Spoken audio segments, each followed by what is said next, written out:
Press the bell icon on YouTube and don't miss another update. Political अड्डा में आपका स्वागत है। आपके साथ मैं हूं सुमेरा खान। आज सबसे पहले बात करेंगे करतारपुर कॉरिडोर की। करतारपुर कॉरिडोर पर आप मीडिया में चर्चा सुन रहे हैं, चारों तरफ सिद्धू की चर्चा हो रही है। इमरान खान ने पाकिस्तान में क्या किया, पाकिस्तान पर किस तरह से भारत को कभी भी भरोसा नहीं करना चाहिए। लेकिन वो चर्चा जो आप नहीं सुन रहे हैं वो हम आपको बताने जा रहे हैं। मैं आपको बताऊंगी कि क्यों करतारपुर कॉरिडोर संभव हो पाया, भारत पाकिस्तान के रिश्तों में इसकी क्या अहमियत है और इसका क्या दूरगामी असर होगा भारत पाकिस्तान रिश्तों पर। लेकिन उसके बाद बात करेंगे नोटबंदी की। पिछले 2 सालों में कई बार नोटबंदी की बात हुई है, लेकिन अब पहली बार अरविंद सुब्रमण्यम, जो उस वक्त मोदी सरकार में मुख्य आर्थिक सलाहकार थे, उन्होंने एक किताब लिखी है और उसमें उन्होंने नोटबंदी को एक बड़ा झटका करार दिया है। क्या कुछ उन्होंने कहा है और उसके क्या मायने हैं, इसकी बात करेंगे। और उसके बाद आखिर में बात करेंगे रजनीकांत की। उनकी नई फिल्म आ गई है, लेकिन इस फिल्म को बनाने के लिए कितनी मेहनत करनी पड़ रही है रजनीकांत को, और अपने आप को सुपरस्टार दिखाने के लिए, सुपर हीरो बनाने के लिए कितनी मेहनत करते हैं रजनीकांत, इसकी भी बात करेंगे।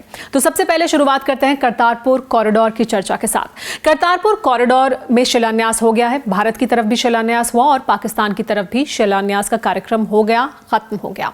लेकिन उसके बाद जो चर्चा आप लगातार मीडिया में सुन रहे हैं वो सिर्फ इस बात की है कि कैसे पाकिस्तान में इमरान खान ने एक बार फिर कश्मीर का राग अलापा। पाकिस्तान ने वो ही किया जो पाकिस्तान हमेशा करता है। पाकिस्तान ने एक बार फिर भारत के साथ धोखा करने की कोशिश की। वहां पर नवजोत सिंह सिद्धू को बुलाया। नवजोत सिंह सिद्धू के बारे में सुना जा रहा है, लगातार ये चर्चा है कि नवजोत सिंह सिद्धू वहां क्यों गए, क्यों वो एक निजी मेहमान के तौर पर गए, क्या वो पाकिस्तान का मोहरा बन गए हैं, पाकिस्तान की जो घिनौनी राजनीति है भारत की तरफ उसका हिस्सा बन गए हैं क्या, जाने अनजाने नवजोत सिंह सिद्धू। कांग्रेस पार्टी क्या करेगी नवजोत सिंह सिद्धू से, क्या वो जवाब मांगेगी। तो ये तमाम बयानबाजी आप सुन रहे हैं, ये तमाम चर्चाएं आप मीडिया में सुन रहे हैं, लेकिन वो एक चर्चा जो आप ज्यादातर नहीं सुन रहे हैं वो ये कि कैसे संभव हो पाया करतारपुर कॉरिडोर। करतारपुर कॉरिडोर जो बन रहा है अब, वो 20 साल से सरकार कोशिश कर रही थी, भारत सरकार, कि इसे भारत सरकार बनवा पाए पाकिस्तान से। 70 सालों से सिखों की मांग थी कि वो करतारपुर जा सकें और वहां दर्शन कर सकें करतारपुर साहिब के, लेकिन वो अब संभव हो पाया है तब जबकि भारत और पाकिस्तान के रिश्ते सबसे खराब दौर से गुजर रहे हैं। बहुत अच्छे हालात नहीं हैं भारत और पाकिस्तान के रिश्तों के। तो ये अभी संभव कैसे हुआ, इसे इस तरह से समझिए कि अब से, और इसको समझने के लिए हमें देखना पड़ेगा कि अभी किस तरह की बयानबाजी भारत में हो रही है। करतारपुर को लेकर ही आपने अलग अलग बयान सुने। कैप्टन अमरिंदर सिंह जो पंजाब के मुख्यमंत्री हैं, कांग्रेस पार्टी से हैं, उन्होंने कहा कि वो करतारपुर साहिब नहीं जाएंगे, पाकिस्तान के न्योते को स्वीकार नहीं करते हैं तब तक जब तक कि पाकिस्तान आतंकवाद को खत्म नहीं करता, भारतीय सैनिकों पर हमला बंद नहीं करता, बॉर्डर पर जो उसकी गतिविधियां हैं उन्हें नहीं रोकता, तब तक वो पाकिस्तान नहीं जाएंगे, करतारपुर साहिब में दर्शन नहीं करेंगे। लेकिन कांग्रेस पार्टी के ही नेता नवजोत सिंह सिद्धू पाकिस्तान गए, पर्सनल अतिथि बनकर गए पाकिस्तान के। इससे पहले नवजोत सिंह सिद्धू पूरा क्रेडिट ले चुके हैं कि किस तरह से उनकी पहल के बाद यह संभव हो पाया है। तो ये 2 अलग अलग पक्ष आपको कांग्रेस पार्टी से सुनने को मिल रहे हैं। सुषमा स्वराज ने बयान दिया तब जबकि शिलान्यास हो रहा था, तभी कि सार्क सम्मेलन का जो न्योता पाकिस्तान की तरफ से दिया जा रहा है उस पर भारत सकारात्मक जवाब नहीं देगा, यानी भारत शिरकत नहीं करेगा सार्क सम्मेलन में। प्रधानमंत्री नरेंद्र मोदी भी नहीं जाएंगे, ये साफ कर दिया सुषमा स्वराज ने। यानी द्विपक्षीय बातचीत, पाकिस्तान और भारत के बीच जो बातचीत है वो नहीं होने वाली है तब तक जब तक कि पाकिस्तान आतंकवाद को खत्म नहीं करता। यानी करतारपुर कॉरिडोर के शुरू होने से भारत पाकिस्तान के रिश्तों पर कोई असर नहीं पड़ने वाला है, ये सुषमा स्वराज ने कहा। लेकिन इसके पहले भारत किस तरह के यू टर्न कश्मीर में ले चुका है। नॉर्वे के पूर्व प्रधानमंत्री को उन्होंने अलगाववादियों से मिलने दिया, जिसमें खुद ये कहा जा रहा है कि अजीत डोभाल ने इसे संभव कराया। आर्ट ऑफ लिविंग के सदस्य वहां पर मौजूद थे। नॉर्वे के पूर्व प्रधानमंत्री गए हैं। इसको आप इस तरह से समझिए कि नॉर्वे की पूरी दुनिया में एक पहचान है कि किस तरह से वो निगोशिएटर के तौर पर, मीडिएटर के तौर पर काम करते रहे हैं। श्रीलंका में भी उन्होंने ये भूमिका निभाई थी और भी कई देशों में वो ये भूमिका निभा चुके हैं। उन्होंने कश्मीर का दौरा किया, हुर्रियत के नेताओं से मुलाकात की और फिर पाकिस्तान अधिकृत कश्मीर गए, वहां पर भी नेताओं से मुलाकात की। तो दोनों देशों ने कहीं ना कहीं इसे संभव कराया है। इसके पीछे एक बड़ी वजह, ये जो बदलाव देखने को मिल रहा है, इसके पीछे जो बड़ी वजह है उसे आप अंतर्राष्ट्रीय स्तर पर इस तरह से समझ सकते हैं कि चीन भी ये चाहता है इस समय कि भारत और पाकिस्तान के बीच रिश्ते सुधरें, क्योंकि चीन एक तरफ अमेरिका के साथ जूझ रहा है, अमेरिका में डोनाल्ड ट्रंप बैठे हैं, जिनके साथ रिश्तों को लेकर कोई भी देश निश्चिंत नहीं है कि उनके रिश्ते जैसे हैं वैसे ही बरकरार रहेंगे। अमेरिका और चीन के बीच ट्रेड वॉर भी लगातार चल रही है। ऐसे में चीन नहीं चाहता कि उसके आसपास में, उसके पड़ोस में जो स्थिति है उसकी, दूसरे देशों के साथ जो संबंध हैं वो अच्छे ना रहें। और पाकिस्तान के साथ चीन की नज़दीकियां हैं। पाकिस्तान का एक बड़ा इन्वेस्टमेंट है, चीन का एक बड़ा इन्वेस्टमेंट है पाकिस्तान में और आसपास के इस इलाके में। तो चीन चाहता है, चीन की तरफ से भी एक कोशिश है कि भारत और पाकिस्तान के बीच संबंध सुधरें। भारत में चुनाव भी होने वाले हैं, तो देखना अब यह है कि ये कोशिश तो हुई है और इसके पीछे शायद एक पुश या एक इंसेंटिव चाइना की तरफ से भी मिल रहा है भारत और पाकिस्तान को। लेकिन ये आगे किस तरह से बढ़ेगी, क्योंकि ये ऐसे ही संभव नहीं हो गया जो पिछले इतने सालों में जिसकी कोशिश की जा रही थी वो नहीं हुआ। तो ये पक्ष है जिसके बारे में आप कहीं नहीं सुन रहे हैं, लेकिन वो मैंने आपको बताया। अब बात करते हैं अगली खबर की।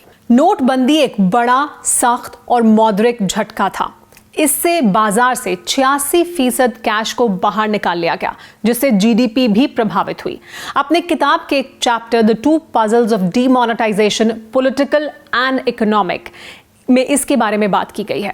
साथ ही बताया गया है कि कैसे नोटबंदी से पहले, उसके पहले की 6 तिमाहियों में विकास दर लगभग 8% के करीब थी, लेकिन उसके बाद ये तेजी से गिरी और 6.8% पर पहुंच गई।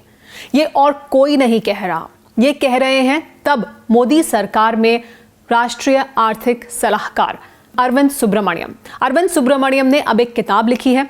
उस किताब का ही एक चैप्टर है the two puzzles of demonetisation, political and economic, जिसमें वो बात करते हैं कि कैसे नोटबंदी अर्थव्यवस्था के लिए एक बड़ा, सख्त मौद्रिक झटका था। ऐसा इससे पहले इतिहास में आम हालात में किसी भी देश ने नहीं किया था जो भारत में किया गया। लेकिन फिर वो साथ ही ये भी बात करते हैं कि कैसे इसकी वजह से तेजी से जीडीपी गिरी, विकास दर गिरी। विकास दर जो 8% थी उससे पहले की 6 तिमाहियों में, वो गिरकर 6.8% पर पहुंच गई। लेकिन अरविंद सुब्रमण्यम का कहना है कि अभी तक नोटबंदी का जो प्रभाव है अर्थव्यवस्था पर, उसके बारे में ठीक से चर्चा नहीं हुई है, उसके बारे में ठीक से स्टडी नहीं की गई है। एक अर्थशास्त्री के तौर पर उनके लिए एक बहुत बड़ी चुनौती है ये समझना कि क्यों इसका उतना असर नहीं हुआ जितना आमतौर पर होना चाहिए था। यानी उनके मुताबिक इसका और ज्यादा असर होना चाहिए था जितना हुआ। जीडीपी शायद इससे और ज्यादा गिरती या जो विकास दर है वो उससे ज्यादा गिरती। उनका ये अनुमान है कि इसको अभी भी और समझने की ज़रूरत है कि क्यों इस तरह से प्रभाव हुआ। लेकिन वो इसका जो पॉलिटिकल फ़ायदा हुआ, फौरन ही चुनाव थे, उसमें लोगों ने वोट किया, इसके बारे में भी बात करते हैं कि क्यों उनको लगता है कि लोगों ने इतने बड़े सख्त फैसले के बाद, जिसकी वजह से उन्हें तमाम तरह की दिक्कतें हुई, उसके बावजूद नरेंद्र मोदी सरकार के लिए वोट किया, यानी बीजेपी के लिए वोट किया। वो शायद ऐसा समझते हैं कि जो गरीब है उसे ये लगा कि भले ही उसे परेशानी हुई है, लेकिन जो अमीर है, जो काला धन जिसके पास है, उसको सबसे ज़्यादा परेशानी हुई है। तो वो अपनी परेशानी को दरकिनार करके उस काले धन को अगर ख़त्म किया जाना है अर्थव्यवस्था से, उसके लिए तैयार था। लेकिन क्या अभी भी यही हालात हैं? क्या आज भी लोग उसी तरह से नोटबंदी के बारे में सोच रहे हैं? क्योंकि अब उसका जो असर है वो और ज्यादा दिखाई देना शुरू हो गया है अर्थव्यवस्था पर लगातार, क्योंकि अब 2 साल हो चुके हैं नोटबंदी को। अरविंद सुब्रमण्यम का ये कहना है कि इसको और समझने की जरूरत है, इससे अर्थव्यवस्था को समझने की जरूरत है। ये अब साफ हो चुका है, लगभग हर कोई ये मानता है कि नोटबंदी की वजह से देश में अर्थव्यवस्था को फायदे बहुत कम हुए और नुकसान बहुत ज़्यादा हुआ। आरबीआई की जो सालाना रिपोर्ट सामने आती है उसमें भी ये साफ हो चुका है कि किस तरह से 99.3% नोट वापस आ गए बैंकिंग सिस्टम में। तो काला धन कहाँ गया, इसको लेकर विपक्ष लगातार सवाल पूछता रहा है।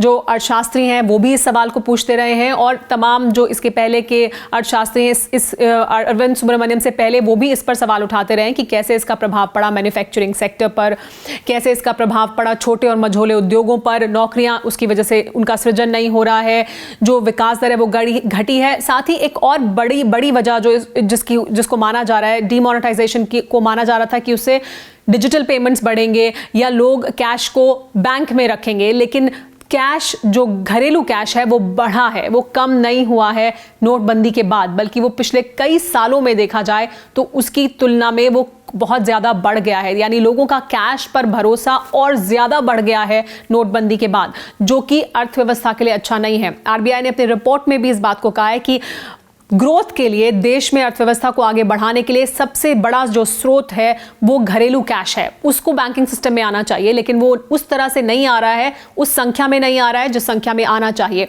तो अभी भी नोटबंदी के जो असर हैं, जो लोगों की साइकी पर जो उसका असर हुआ है, अर्थव्यवस्था पर जो उसका असर हुआ है, उसको अभी भी समझने की जरूरत है। और वो अरविंद सुब्रमण्यम की किताब से साफ होता है। लेकिन उसका कितना बड़ा झटका अर्थव्यवस्था को झेलना पड़ा है, वो उसकी लगातार अभी भी चर्चा हो रही है 2 साल गुजर जाने के बाद भी।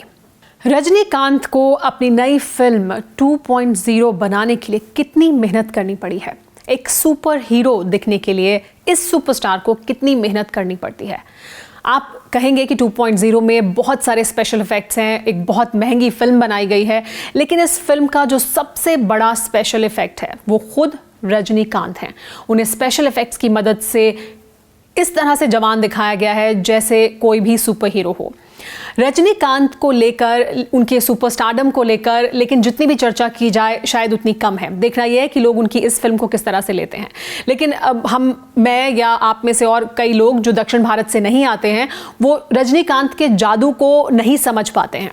रजनीकांत का जादू कुछ इस तरह का है कि उनको कहा जाता है कि वो शायद भारत के आखिरी सुपरस्टार हैं, उस तरह के सुपरस्टार जिन पर इस बात का कोई फर्क नहीं पड़ता कि उनकी फिल्म की कहानी क्या है, उनकी फिल्म में वो किस किरदार को निभा रहे हैं।